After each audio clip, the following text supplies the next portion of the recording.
नमस्कार साथियों, स्वागत है आपका आपके अपने YouTube चैनल अग्नि कंपटीशन पर। साथियों, उम्मीद करती हूँ आप सभी स्वस्थ होंगे और अपनी परीक्षा की तैयारी अच्छे से कर रहे होंगे।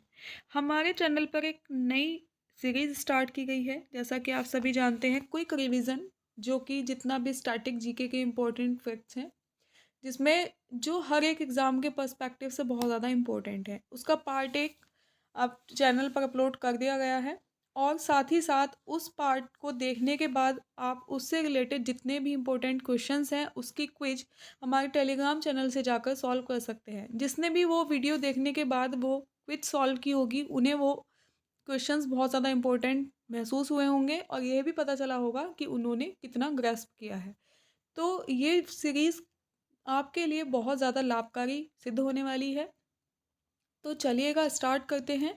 आप हमारे टेलीग्राम चैनल से ज्वाइन हो जाइएगा और उसका लिंक आप, जिससे कि आपको सारी पीडीएफ्स मिलती रहें और साथ ही साथ जो भी आप अपने इस क्लास में जो भी पढ़ रहे हैं वह सभी क्विज के माध्यम से आप अपना टेस्ट भी कर सकें कि आपने कितना तैयार कर लिया है। तो चलिएगा, स्टार्ट करते हैं। जैसा कि आप सभी को पता है, क्विक रिवीजन है, तो इसमें हम बहुत ज़्यादा डीप में नहीं जाने वाले, हम फैक्ट्स पर बात करेंगे। जो फैक्ट्स सीधे सीधे एग्जाम्स में पूछे जाते हैं और बहुत इंपॉर्टेंट रहते हैं और बहुत कंफ्यूजिंग है। भारत का संवैधानिक विकास में इतने सारे विकास में जितने भी चार्टर अधिनियम हैं, इनमें कन्फ्यूज़न क्रिएट होता है। बस इसी कन्फ्यूज़न को दूर करने के लिए सीरीज स्टार्ट की गई है। टॉपिक बाय टॉपिक हम सब्जेक्ट के अकॉर्डिंग सारी चीज़ें कंप्लीट करते चलेंगे। चलिएगा, स्टार्ट करते हैं। अगर आप संवैधानिक विकास का भाग एक देखना चाहते हैं तो वो चैनल पर अपलोड है, वो आप जाकर देख सकते हैं और मैं उसका लिंक डिस्क्रिप्शन बॉक्स में भी प्रोवाइड करा दूंगी। तो चलिएगा, देखते हैं। हमारा है चार्टर एक्ट 1853। चार्टर एक्ट 1853 में पहला पॉइंट है, भारत के लिए विधि निर्माण हेतु 12 सदस्यीय विधान परिषद की स्थापना की गई और बंगाल के प्रशासनिक कार्यों के लिए एक पृथक लेफ्टिनेंट गवर्नर की नियुक्ति की गई और कंपनी के कर्मचारियों की नियुक्ति नामजदगी के स्थान पर प्रतियोगी परीक्षाओं के माध्यम से कराने की शुरुआत की गई। तो 3 टॉपिक्स हैं, 3 हमारे पास ये पॉइंट्स हैं। इन पॉइंट्स में पहला है कि भारत में विधि निर्माण हेतु 12 सदस्यीय विधान परिषद की स्थापना की गई। इससे पहले जब हमने देखा था पार्ट फर्स्ट में 1833, जो 20 साल बाद 1833, उससे पहले हमने पढ़ा था 1813, उससे पहले हमने पढ़ा था 1793। तो हम 20-20 साल के गैप से देख रहे हैं। 1793 का चार्टर एक्ट आया, फिर 1813 का आया, फिर 1833 का आया और अब 1853। 1833 में जो का वर्गीकरण करने के लिए विधि आयोग की स्थापना की गई थी, उसमें 4 अध्यक्ष लिए गए थे, 4 सदस्य लिए गए थे। लेकिन यहाँ पर क्या है कि यहाँ पर अब विधि के निर्माण हेतु 12 सदस्यीय विधान परिषद की स्थापना कर दी गई। बंगाल के प्रशासनिक कार्यों के लिए अलग लेफ्टिनेंट गवर्नर की नियुक्ति होने लगी और कंपनी के कर्मचारियों की नियुक्ति अभी तक नामजदगी के स्थान के तरह से चल रही थी, लेकिन अब वो प्रथा खत्म हो गई और प्रतियोगी परीक्षाओं को कराने के बाद जो उसमें पास होता था उसके अकॉर्डिंग फिर कंपनी के कर्मचारी रखने शुरू हो गए। ये थी चार्टर एक्ट के इंपॉर्टेंट पॉइंट्स। अब देखते हैं भारत सरकार अधिनियम 1858। भारत सरकार अधिनियम 1858 में क्या हुआ कि भारत का शासन कंपनी के हाथों से ब्रिटिश क्राउन के अधीन आ गया। अब इसकी घोषणा किसने की? लॉर्ड कैनिंग द्वारा 1 नवंबर 1858 को इलाहाबाद में की गई। तो ये बहुत इंपॉर्टेंट फैक्ट आ जाता है कि भारत का शासन कंपनी से ब्रिटिश क्राउन के हाथ में कब आया, तो वो आया 1858 के भारत सरकार अधिनियम में। और स्थापना इसकी जो घोषणा की गई वो किसके द्वारा की गई? वो की गई लॉर्ड कैनिंग के द्वारा 1 नवंबर 1858 को इलाहाबाद में। नेक्स्ट पॉइंट है, निदेशक मंडल एवं नियंत्रक मंडल समाप्त कर दिया गया। उसकी जगह भारत सचिव की नियुक्ति होने लगी। भारत सचिव अनिवार्यतः ब्रिटिश संसद या मंत्रिमंडल का सदस्य होता था। भारत सचिव या अध्यक्ष कह सकते हैं भारत परिषद का, उसकी सहायता के लिए भारत परिषद की 15 सदस्यीय परिषद का गठन हुआ, जिसमें सदस्यों का चयन 8 सदस्य ब्रिटिश क्राउन द्वारा आते थे, जबकि 7 सदस्य कंपनी के डायरेक्टर द्वारा नियुक्त किए जाते थे। तो ये हो गई बात, निर्देशक मंडल और नियंत्रक मंडल समाप्त हुआ, भारत सचिव की नियुक्ति हुई। भारत सचिव कौन था? जो अनिवार्यतः या तो ब्रिटिश संसद का या मंत्रिमंडल का ही सदस्य होता था। बात करते हैं, यहाँ पर आप देख सकते हैं, हम आपको पीडीएफ अपने टेलीग्राम चैनल पर प्रोवाइड करवाएंगे। इसमें आपको लिंक दिया गया है हमारे चैनल का। नेक्स्ट है गवर्नर जनरल का नाम बदलकर वायसराय किया गया। हमने पढ़ा था फर्स्ट पार्ट में कि 1773 के रेगुलेटिंग एक्ट के तहत बंगाल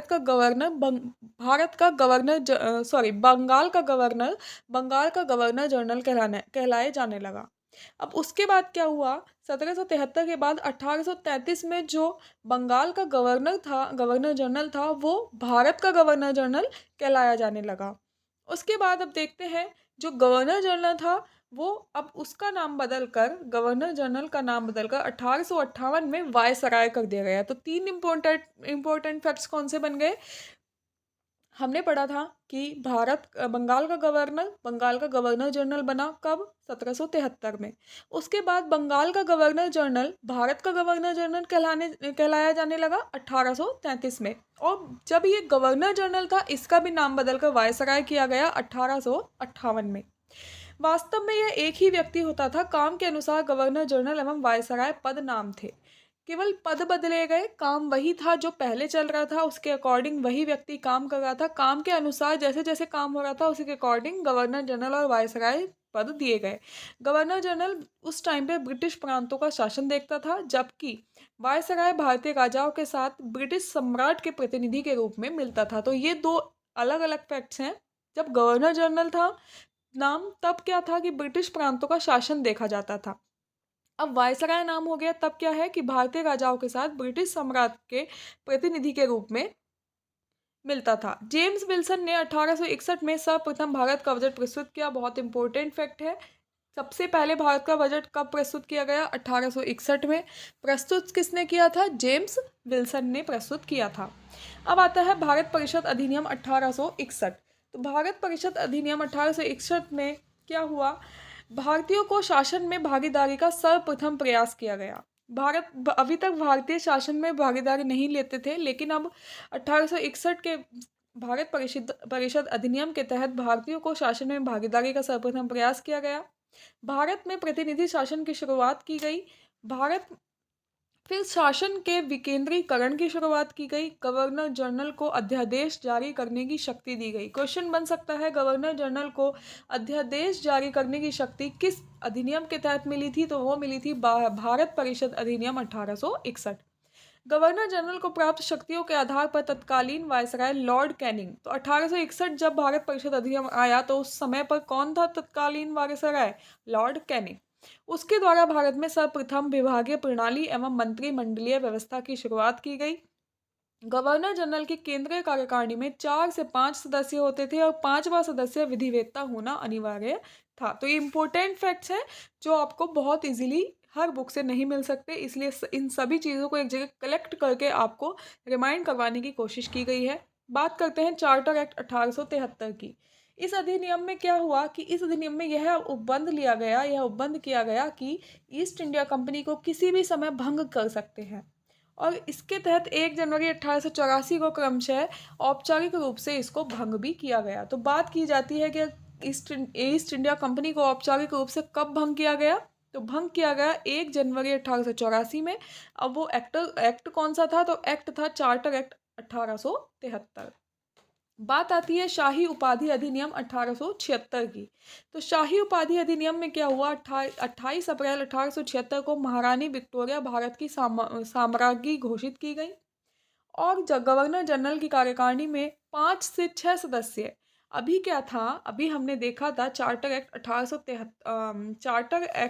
भारत परिषद अधिनियम 1861 में गवर्नर जनरल की केंद्रीय कार्यकारिणी में 4 से 5 सदस्य थे और 5वां सदस्य क्या था, विधिवेत्ता होना अनिवार्य था भारत परिषद अधिनियम 1861 में।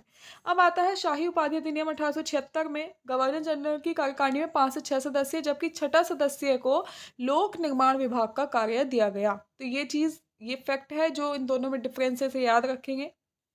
एक नोट है जो इम्पोर्टेंट है, इल्बर्ट बिल विवाद। लॉर्ड रिपन ने 1883 में एक विधेयक प्रस्तुत किया जिसमें भारतीय मजिस्ट्रेटों को भारत में बसे यूरोपियों के मुकदमे की सुनवाई का अधिकार दिया गया, और ये क्या कहलाया, ये कहलाया इल्बर्ट बिल विवाद। ओके। आता है नेक्स्ट भारत परिषद अधिनियम। भारत परिषद अधिनियम 1892 में भारत में निर्वाचन पद्धति का आरंभ किया गया। इंपॉर्टेंट फैक्ट है, भारत में निर्वाचन पद्धति का आरंभ कब हुआ? 1892। भारत परिषद अधिनियम 1892। दूसरा, भारतीयों को बजट पर बहस करने और प्रश्न पूछने का अधिकार भी इसी एक्ट के तहत दिया गया। तो दोनों ही फैक्ट बहुत इंपॉर्टेंट हैं कि भारत में निर्वाचन पद्धति का विकास कब हुआ, आरंभ हुआ 1892 में भारत परिषद अधिनियम के तहत, और भारतीयों को बजट पर बहस करने और प्रश्न पूछने का अधिकार भी 1892 भारत परिषद अधिनियम के तहत मिला। बात करते हैं भारत परिषद अधिनियम 1909। माल्य मिंटो सुधार अधिनियम नाम से भी इसको जाना जाता है। इसमें इंपॉर्टेंट है, सर अरुंडेल समिति की सिफारिश पर ये आया था। तो क्वेश्चन बन जाएगा किसकी सिफारिश पर आया? सर अरुंडेल समिति। ओके। नेक्स्ट है, प्रांतों में शासकीय अधिनियम समाप्त हो गया। तो प्रांतों में जो अभी तक शासकीय अधिनियम चल रहा था वो समाप्त कर दिया गया। इसके अलावा मुस्लिमों के लिए पृथक मताधिकार, पृथक निर्वाचक क्षेत्र की व्यवस्था, फूट डालो राज करो। इन्होंने क्या सोचा, जब अंग्रेज आए हुए थे उन्होंने सोचा एक ऐसा अधिनियम लाया जाए जिसमें हिंदू मुस्लिमों को अलग कर दिया जाए। ये अलग हो जाएंगे, इनकी शक्तियां कम हो जाएंगी, तो इसीलिए इन्होंने मुस्लिमों के लिए पृथक मताधिकार और पृथक निर्वाचक क्षेत्र की स्थापना कर दी, व्यवस्था कर दी। किस अधिनियम के तहत? भारत परिषद अधिनियम 1909, और जिसे हम मार्ले मिंटो सुधार के नाम से भी जानते हैं। तो लॉर्ड मिंटो को सांप्रदायिक निर्वाचन के जनक के रूप में भी जाना गया। और अगर हम इसके अलावा बात करें तो इसके अलावा हम कह सकते हैं कि 1909 में लॉर्ड मार्ले इंग्लैंड में भारत के राज्य सचिव थे और लॉर्ड मिंटो भारत के वायसराय थे। तो ये दो लोग थे, लॉर्ड मार्ले और लॉर्ड मिंटो। इसलिए इन्हें मार्ले मिंटो सुधार कहते हैं, क्योंकि दोनों ही एक ही टाइम पर, एक इंग्लैंड में भारत का राज्य सचिव था लॉर्ड मार्ले, और भारत का वायसराय कौन था उस टाइम? Lord Minto. तो इसलिए कहलाता है मार्ले मिंटो सुधार। और हम एक फैक्ट कह सकते हैं कि भारत में ब्रिटेन के सभी संवैधानिक प्रयोगों में से सबसे कम समय तक चलने वाला अधिनियम भारत का 1909 का भारत परिषद अधिनियम था। सबसे कम समय तक जो चला वो भारत परिषद अधिनियम 1909 चला। तो आपको ये चीज़ें क्लियर हो गई होंगी। नेक्स्ट है, इंग्लैंड की भारत परिषद में नियुक्त प्रथम भारतीय केसी गुप्ता और सैयद हुसैन विलग्रामी थे। ये ऐसे फैक्ट्स हैं जो आपको किसी एक बुक से नहीं मिल सकते। मैं फिर से बोल रही हूँ, क्विक रिवीजन है, तो इनको बिल्कुल भी स्किप ना करें, वीडियो को लास्ट तक देखें। इंग्लैंड की भारत परिषद में नियुक्त प्रथम भारतीय कौन थे? केसी गुप्ता और सैयद हुसैन विलग्रामी। सत्येंद्र कुमार सिन्हा थे भारत वायसराय की परिषद या गवर्नर जनरल की केंद्रीय कार्यकारिणी में शामिल प्रथम भारतीय। एक विधिक सदस्य के रूप में शामिल हुए, बाद में इन्हें लॉर्ड की उपाधि भी दी गई। तो हम कह सकते हैं कि वायसराय की परिषद या गवर्नर जनरल की केंद्रीय कार्यकारिणी में शामिल प्रथम भारतीय कौन थे? सत्येंद्र कुमार सिन्हा। बात करते हैं भारत सरकार अधिनियम 1919 की। मॉन्टेग्यू चेम्सफोर्ड सुधार अधिनियम इसको कहा जाता है। 1909 वाला मार्ले मिंटो सुधार है, 1919 वाला मॉन्टेग्यू चेम्सफोर्ड सुधार अधिनियम है। बात करते हैं भारत सरकार अधिनियम 1919 की, तो वो इस अधिनियम की मुख्य विशेषता है कि सर्वप्रथम भारत को स्वतंत्र डोमिनियन की स्थिति प्रदान करने की बात की गई। तो भारत को स्वतंत्र डोमिनियन की स्थिति प्रदान करने की बात की गई। सर्वप्रथम उत्तरदायी शासन शब्द का प्रयोग किसमें हुआ? सर्वप्रथम उत्तरदायी शासन शब्द का प्रयोग भी भारत सरकार अधिनियम 1919 में हुआ था। भारत सचिव का खर्च ब्रिटिश राजस्व से चलने लगा। भारत सचिव की सहायता के लिए हाई कमिश्नर की नियुक्ति की गई। प्रत्यक्ष चुनाव प्रणाली, अभी क्या हुआ कि प्रत्यक्ष चुनाव प्रणाली कब स्टार्ट हुई? 1919 में भारत शासन अधिनियम में। जबकि अगर पूछा जाए कि अप्रत्यक्ष चुनाव प्रणाली की शुरुआत कब हुई, तो वो हुई थी 1892 के भारत परिषद अधिनियम में। तो अंतर आप ध्यान रख सकते हैं, 1919 में प्रत्यक्ष चुनाव प्रणाली के स्टार्ट हुई, जबकि 1892 में अप्रत्यक्ष चुनाव प्रणाली की शुरुआत हुई थी। प्रत्यक्ष चुनाव प्रणाली में महिलाओं को भी मताधिकार दिया गया और पहली बार सीमित संख्या में संपत्ति एवं कर को आधार बनाया गया। सांप्रदायिक आधारित निर्वाचन प्रणाली का विस्तार हुआ। सिख, ईसाई, आंग्ल भारतीय एवं यूरोपियों पर भी लागू हुआ। केंद्र में द्विसदनात्मक विधायिका स्थापित हुई। इट मीन्स हम कह सकते हैं कि प्रांतों में केंद्र में द्विसदनात्मक विधायिका स्थापित हुई। केंद्रीय विधान परिषद के स्थान पर राज्य परिषद उच्च सदन कहलाता था और विधानसभा निम्न सदन कहलाता था। विधानसभा के पास बजट को स्वीकृत करने का अधिकार था। तो अगर बात की जाए बजट को स्वीकृत करने का अधिकार किसके पास था, तो वो विधानसभा के पास था। प्रांतों में द्वैध शासन की स्थापना, वेरी इंपॉर्टेंट फैक्ट है, बहुत बार क्वेश्चन में आता है, बहुत बार क्वेश्चन आता है कि प्रांतों में द्वैध शासन का जनक किसको कहा जाता है, तो वो है लायोनिल कार्टिस को कहा जाता है। पुस्तक है डायरकी जिसमें द्वैध शासन का वर्णन है। अब प्रांतों में द्वैध शासन स्टार्ट कब हुआ, 1919 के भारत शासन अधिनियम। ये क्वेश्चन बहुत बार पूछा जाता है। एक लोक सेवा आयोग के गठन का प्रावधान किया गया। भारत सचिव को महालेखा परीक्षक की नियुक्ति का अधिकार दिया गया। इसके बाद हम बात करते हैं भारत सरकार अधिनियम 1935 की।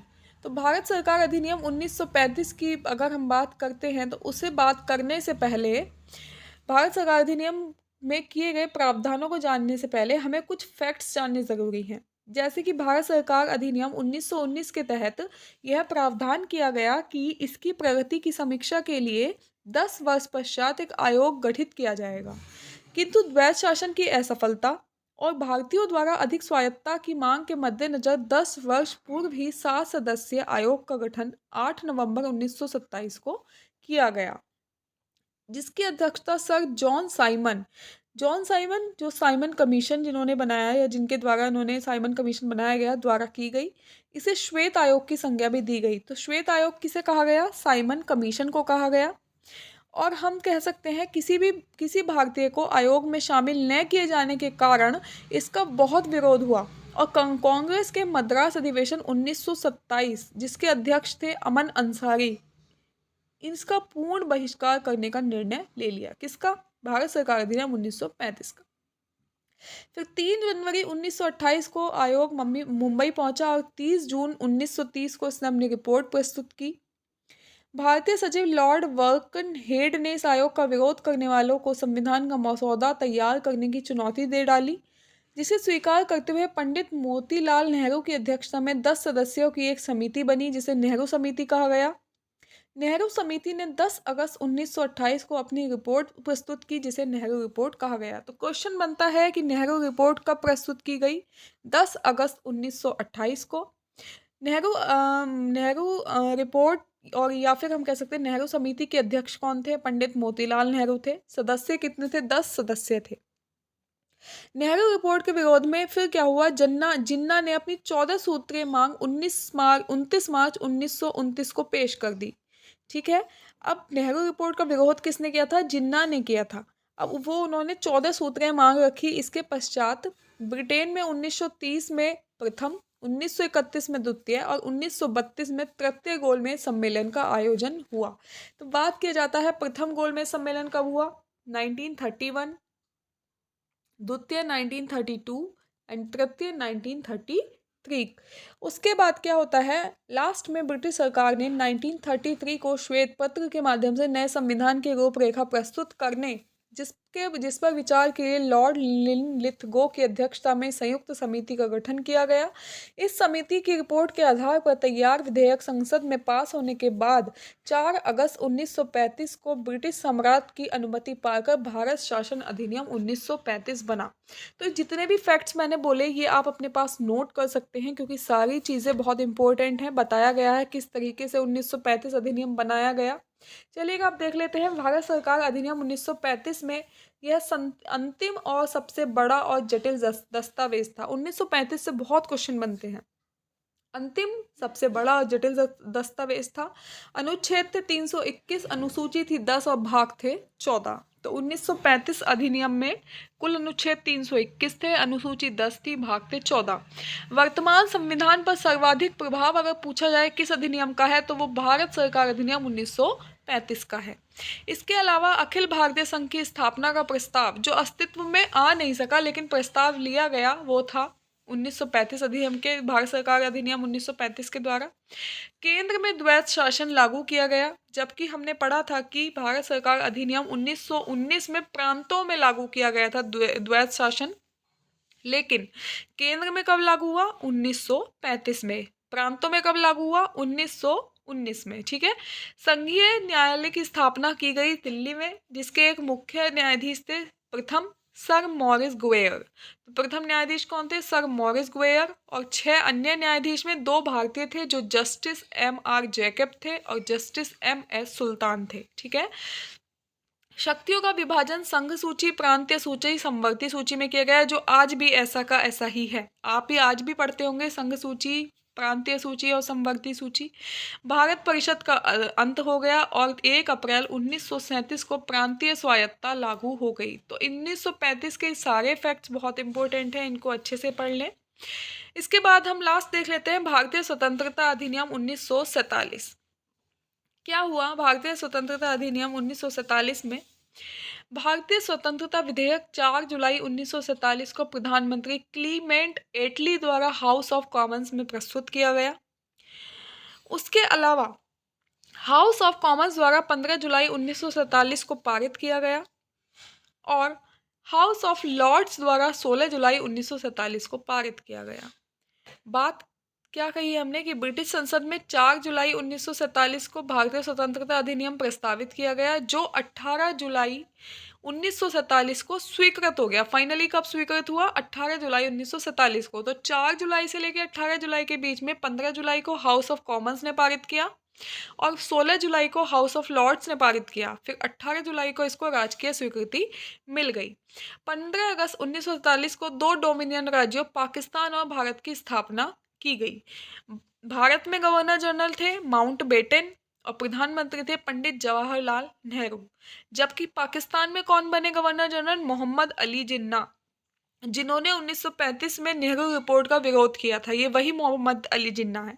और प्रधानमंत्री कौन बने? लियाकत अली। तो ये 2 बातें हो गई। जब भारत बना तो भारत में गवर्नर जनरल माउंटबेटन बने, पाकिस्तान में बने मोहम्मद अली जिन्ना और प्रधानमंत्री प्रथम बने पंडित जवाहरलाल नेहरू और पाकिस्तान में बने लियाकत अली। लॉर्ड माउंटबेटन 15 अगस्त से 20 जून 1948 तक बने। उसके बाद राजगोपालाचारी नियुक्त हुए। तो बात कही जाए, अगर क्वेश्चन बने कि प्रथम भारतीय गवर्नर जनरल कौन थे, तो प्रथम भारतीय गवर्नर जनरल थे C राजगोपालाचारी और अंतिम गवर्नर जनरल अगर ब्रिटिश की बात की जाए तो वो था लॉर्ड माउंटबेटन। देशी रियासतों को भारत या पाकिस्तान में किसी भी अधिराज्य में शामिल होने की छूट मिल गई। 2 सीमा आयोग का गठन हुआ, जिसके अध्यक्ष सर रेडक्लिफ थे। तो आपने पढ़ा भी होगा रेडक्लिफ रेखा किन किन देशों के बीच है? भारत और पाकिस्तान के बीच है। रेडक्लिफ लाइन क्वेश्चन आता है, भारत और पाकिस्तान के बीच में है, वो किसके नाम पर है? ये जो अध्यक्ष हैं सर रेडक्लिफ, इनके नाम पर ही वो रेडक्लिफ रेखा बनी हुई है।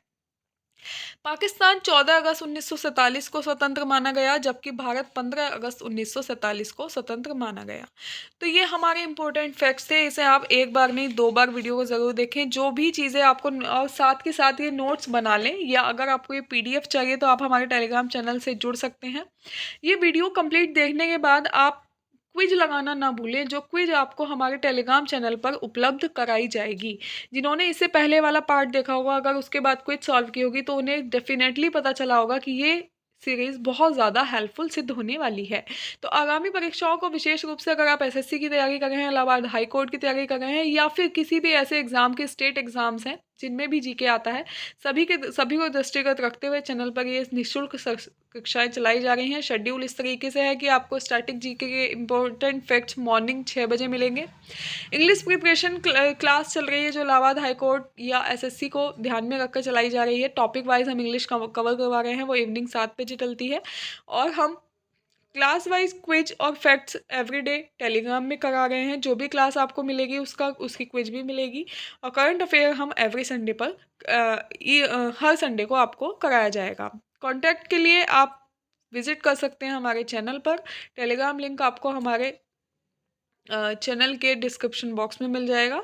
चलेगा, मिलते हैं नेक्स्ट वीडियो के साथ। तब तक पढ़ते रहिए। Thank you.